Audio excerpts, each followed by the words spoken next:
कलयुग में भयंकर गर्मी और जल संकट, भविष्य में आसमान से बरसेगी आग। क्या आपने कभी सोचा है कि अगर धरती पर पानी ही न बचे तो क्या होगा? क्या आपने सोचा है कि अगर सूरज की तपिश इतनी तेज हो जाए कि इंसानी शरीर झुलस जाए? जी हां दोस्तों, यह कोई फिल्मी कहानी नहीं, बल्कि निकट भविष्य की एक डरावनी सच्चाई है। कलयुग का समय चल रहा है और शास्त्रों में साफ लिखा है कि जैसे जैसे कलयुग आगे बढ़ेगा, वैसे वैसे धरती पर भयंकर गर्मी, सूखा और जल संकट लोगों को नर्क जैसा जीवन जीने पर मजबूर कर देगा। आज हम आपको बताएंगे कि कैसे आने वाले वर्षों में तापमान बढ़ेगा, कैसे जलाशय सूखेंगे और कैसे इंसान के पास जीवन का सबसे कीमती तत्व पानी नहीं बचेगा। हिंदू पुराणों में कलयुग के लक्षण बताए गए हैं। भागवत पुराण, विष्णु पुराण और महाभारत में भी इसका उल्लेख है। धरती पर गर्मी असहनीय हो जाएगी, सूर्य की किरणें सीधी शरीर को जलाने लगेंगी, नदियां सूख जाएंगी, पेड़ पौधे झुलस जाएंगे, पशु पक्षी अपने आप मरने लगेंगे और सबसे दुखद, इंसान का हृदय कठोर और स्वार्थी हो जाएगा। यह सिर्फ पौराणिक चेतावनी नहीं है, आज के वैज्ञानिक आंकड़े भी यही साबित कर रहे हैं। पिछले 150 वर्षों में धरती का औसत तापमान लगभग 1.2 डिग्री सेल्सियस बढ़ चुका है। पर यह केवल आंकड़े नहीं हैं, इसका असर हर साल हमारे सामने दिख रहा है।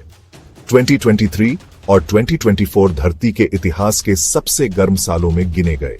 ग्रीनलैंड और अंटार्कटिका की बर्फ पिघल रही है। अफ्रीका, मध्य एशिया, भारत और ऑस्ट्रेलिया में भीषण हीट वेव्स आ रही हैं। शहरों में तापमान 50 डिग्री सेल्सियस तक पहुंच चुका है। वायुमंडलीय प्रदूषण, ग्रीन हाउस गैसें और वनों की कटाई ने धरती को एक जलता हुआ ग्रह बना दिया है। पानी के बिना जीवन की कल्पना भी नहीं की जा सकती। लेकिन क्या आप जानते हैं कि दुनिया की लगभग 2 अरब जनसंख्या पहले से ही पानी की गंभीर कमी से जूझ रही है?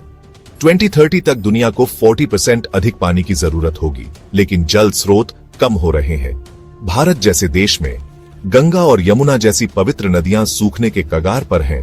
हिमालयी ग्लेशियर्स तेजी से पिघल रहे हैं। झीलें और तालाब कचरे और अतिक्रमण से खत्म हो चुके हैं। भूमिगत जलस्तर तेजी से नीचे जा रहा है। यूएन की रिपोर्ट के अनुसार 2050 तक पानी को लेकर विश्व युद्ध की संभावना से इनकार नहीं किया जा सकता। एक नई जलवायु घटना सामने आ रही है, हीट डोम।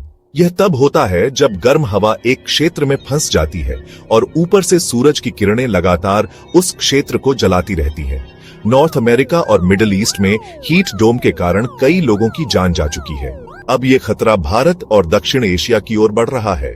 कल्पना कीजिए, दिन का तापमान 55 डिग्री सेल्सियस, रात को भी लू चल रही हो। घरों में एसी और कूलर बेअसर हो जाएं, शरीर में पानी की कमी से हजारों लोगों की मौत हो जाए। यह आने वाले कल की एक खौफनाक झलक है।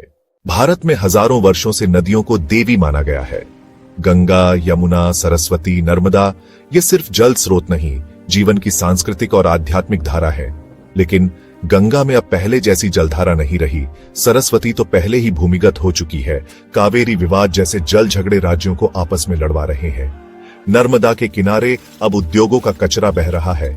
जल प्रदूषण, अतिक्रमण और अवैध खनन ने नदियों की आत्मा को मार डाला है।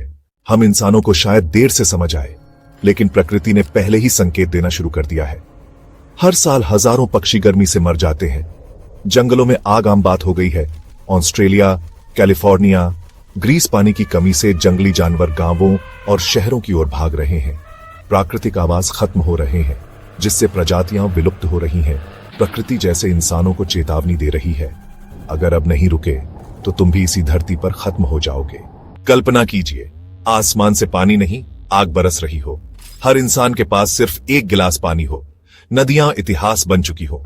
बारिश महीनों गायब हो, फसलों का उत्पादन ठप हो गया हो। गरीब, किसान, जानवर सब बेमौत मर रहे हो। क्या आप उस धरती पर रहना चाहेंगे? यह सब सुनकर आप सोच रहे होंगे, क्या अब कुछ नहीं बचा? क्या सब खत्म हो जाएगा? तो जवाब है नहीं। अगर हम अभी जाग जाएं तो बच सकते हैं। वृक्षारोपण बढ़ाना, जल संरक्षण करना, रेन वाटर हार्वेस्टिंग, प्लास्टिक और केमिकल का कम इस्तेमाल, उद्योगों का कचरा प्रबंधन, प्राकृतिक स्रोतों का सम्मान हमारे धार्मिक ग्रंथ भी कहते हैं। प्रकृति पूज्य है, उसका दोहन नहीं करना चाहिए। मोबाइल स्क्रीन से निकलकर धरती को बचाने में जुटें। गांव, शहर, स्कूल, मंदिर, हर जगह पानी बचाओ अभियान चलाएं। सोशल मीडिया का उपयोग जल बचाओ का संदेश फैलाने में करें। जल, जंगल और जानवर तीनों को अपना परिवार समझें, क्योंकि अगर आज आपने जल बचाया तभी कल आपका जीवन बचेगा। कलयुग के इस दौर में प्रकृति ने हमें आखिरी चेतावनी दे दी है। अब या तो हम संभल जाएं या इस जलते हुए भविष्य के लिए तैयार रहे। आसमान से आग बरसेगी, ये कोई डरावना सपना नहीं, बल्कि आने वाले युग की वास्तविकता है। अब फैसला आपके हाथ में है, बचाना है या जलाना है। तो दोस्तों, आज की ये विशेष जानकारी कैसी लगी? क्या आप भी इस बात से चिंतित हैं कि हमारा भविष्य कैसा होगा? क्या आपने कुछ प्रयास किए हैं जल बचाने के लिए? अपनी राय नीचे कमेंट में जरूर बताएं। वीडियो पसंद आया हो तो लाइक करें, शेयर करें और चैनल को सब्सक्राइब करना न भूलें।